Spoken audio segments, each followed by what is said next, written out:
when I was about 4 or 5 or 6 years old and did not have a word for it, but I knew that what I felt wasn't good.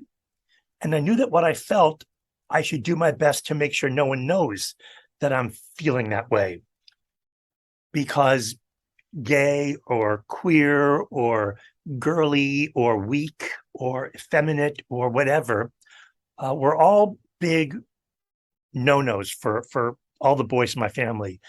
That being a good person and doing things that really meant something to me, like my belief in community, my belief in service, my belief in help, my belief in helping, um, not necessarily being the same thing as being Catholic. They meant the same thing as me being a human being. I have a circle of friends of whom at that point, 9 of them were HIV positive.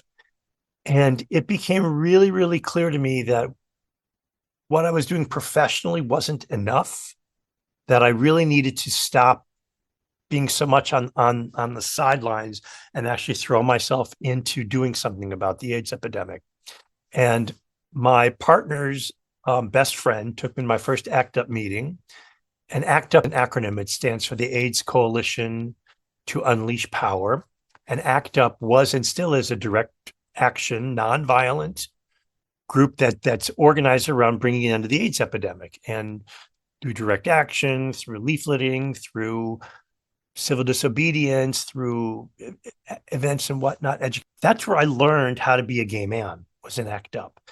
It's where I learned how to not be afraid of gay men, how to interact with other men my age and not have to rely on all of the bad experiences of my past. ACT UP taught me how to negotiate sex, or how to learn the language around how to negotiate safe sex.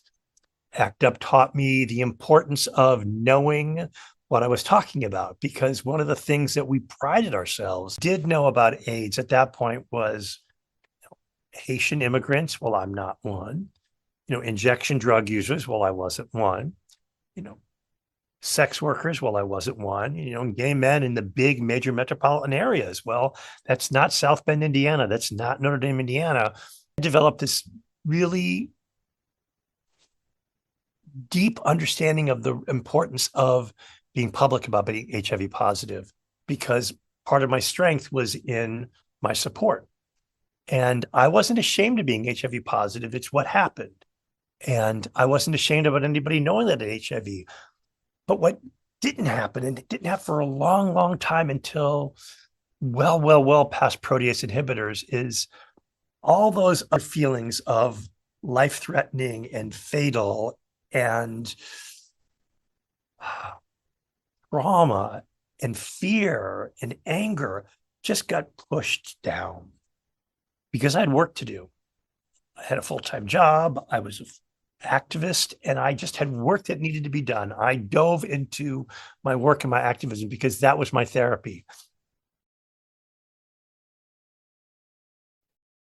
On November the 13th, my best friend in the world picks me up because I had just come from the health center to get my antibody test results, and I was told I was positive. And when the antibody test counselor said to me, "Do you want me to talk to you about referrals or about what to do next?" I said, "No, actually, that's okay. I do this for a living, so I'm fine. I know what to do and where to go." And so I left. In 1990, I started AZT monotherapy. Meaning it was the only drug that I took. And it was the only drug that was approved for treatment for people living with HIV, with severe HIV disease. And I took a lot of it. It was a massive dose. And out in 1993, that AZT monotherapy or AZT in combination therapy with DDC or the other drug were no more and no less effective than each other. In fact, they weren't very effective at all. So I was basically taking a lot of drug that wasn't working. Then in 1996, there's this huge breakthrough in the world of HIV drugs. The protease inhibitors, a new class of drugs, is announced and released. Pardon me, 16 years to 2006. We were not seeing clinical benefit with HIV meds for me, which is rather scary. And in 2006, my doctor said, my primary care doctor said, we're going to really have to focus on your HIV meds. But you've taken everything and nothing's worked. So the only thing that we have left for you is this salvage protocol. And it literally means what it sounds like. They were salvaging a whole host of drugs and throwing them at HIV. I was taking 7 HIV drugs in this salvage protocol and hoping that these drugs would work, because it's now to 2022 is over the last 16 years, these last 16 years now, I'm now down taking, I just take 2 HIV drugs a day, pardon me. I take 2 HIV drugs a day. Answered the phone. It was my little sister, and she could tell something was wrong. And so she asked me, why did I sound so sad? And I said, because my friend Andy had just died. And she said to me on the phone, oh my God, how many of your friends have died of AIDS? Not acquaintances, not, stuff like that, but how many of your friends, how many people that who are your friend have died of AIDS? And I said, well, actually, I can tell you that number, because I had this habit of my date books, and I joke about this, but when we used to draw with charcoal on the cave walls, we used to keep these things called date planners, and it was a book that had your schedule for the week. And what I had done is every year that I had professionally had a date book, every day that a friend of mine died of AIDS, I would take a yellow highlighter and I would highlight that day and put their name in it. And I kept all my planners. I counted. So I had 7 years of calendars in front of me. And it turned out to be about one friend of mine a month, at least one friend a month, every month for 7 years had died of AIDS. And I remember that my sister made no noise when I told her that. Sort of the gravity, the sort of enormity of that. Just, I can't believe I said that to my sister and could count that so dispassionately.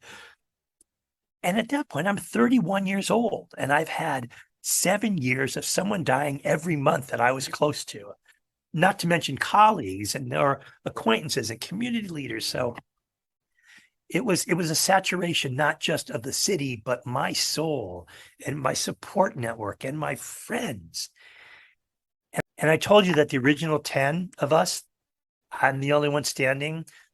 The second 10 of us that came about after that, again, I'm the only one standing.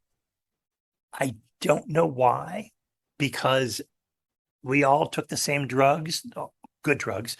And we all, we're trying to work the same healthcare system. And I don't know why some of my friends died and I didn't. But again, just incredibly lucky, I guess. There's a part of me that hurts so much. But I really get that idea of may their memory be for a blessing, because I can't ever forget them.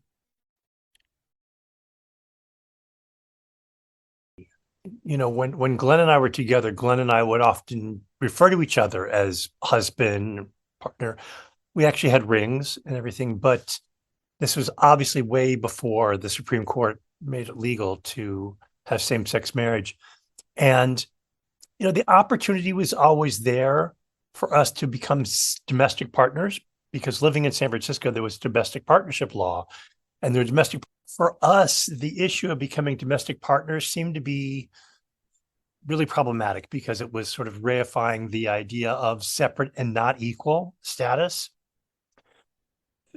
My domestic partnership, if I were in a domestic partnership in San Francisco, that contract, that legally binding contract here in the city, wasn't necessarily going to be honored across the country in the same way that a wedding contract would be acknowledged, no matter where you were. So for folks whose parents were, and sadly, Glenn died before marriage equality became the law of the land. And friends of mine have a running joke that when I wanted to get married, it wasn't legal. And now that it is legal and I would love to be married, I don't have a partner. But what I do love is the fact that the option exists for me. I have the choice now. If I were to decide to marry somebody now and gain all of those benefits, those federal benefits and state benefits, and have full faith and credit extended to me in my relationships, no matter where I was in the country, I'm inclined to believe that I would want to get married. I believed I was going to live forever, forever. I had, and that may be one of the most common mantras in my life, but I have always wanted to be alive, always. And maybe FOMO, be my fear of missing out, but I've always wanted to be on this planet. And I love being on this planet, even when my life was at its worst, even at the lowest points of my addiction and the lowest points of growing up and, economically challenged and, violence and all that. Even at the lowest points of my life, I have never not wanted to be here. I've always wanted to be here. Just I can't let go. It's too important. I love being alive. And Patrick was in the room waiting to get some of the test results back, and he called me in, and I was hanging out with him in the room. And then the doctor came in and said, "We have your test results, Patrick," and said to me, "You're going to have to leave." And Patrick said, "Oh, no, no, no. He's got my durable power of attorney," which I did. And anyways, whatever you tell me, I'm going to tell him, and he's going to tell me what it means. So we might as well just cut out the middleman, and you just tell both of us at the same time. And the doctor said, "Well, you do have PCP." And Patrick looked at me with that look of like, "God damn it, how could you be right all the time?" And when I got back, Patrick was really, really failing, really, really failing. And the doctor said, for some reason, he was having liver shutdown and kidney shutdown, and he was just sort of disappearing before our eyes. He was just getting sicker and sicker and sicker. So people were going to visit him and not visit him. And I went in and talked to Patrick. And Patrick and I were joking. And Patrick said, "Just face it, Mike, you're just too mean to die."